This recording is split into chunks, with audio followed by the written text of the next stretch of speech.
আজ দেশের সর্বনিম্ন তাপমাত্রা 10.8 ডিগ্রি সেলসিয়াস রেকর্ড করা হয়েছে যশোরে। এদিকে মৃদু শৈত্যপ্রবাহ কেটে উত্তরের জেলা পঞ্চগড়ের তাপমাত্রা বেড়েছে। রেকর্ড করা হয়েছে 12.7 ডিগ্রি সেলসিয়াস তাপমাত্রা। যশোরে দেশের সর্বনিম্ন তাপমাত্রা রেকর্ড হলেও সকাল থেকে রোদ থাকায় শীতের তীব্রতা স্বাভাবিক অনুভূত হচ্ছে। কুয়াশা ও বাতাসের প্রভাব তেমন না থাকায় স্বাভাবিক রয়েছে জনজীবন। তবে যশোরের হাসপাতালগুলোতে বেড়েছে শীতজনিত রোগীর সংখ্যা।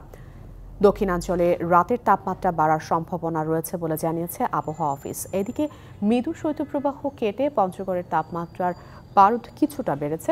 তাপমাত্রা বাড়লেও তেমন কমেনি শীতের দাপট। হিমালয় থেকে আসা কনকনে হিমেল হাওয়ায় বেশ শীত অনুভূত হচ্ছে। এর মধ্যে সরকারি বেসরকারিভাবে জেলায় শীতার্থদের মাঝে শীতবস্ত্র বিতরণ অব্যাহত রয়েছে।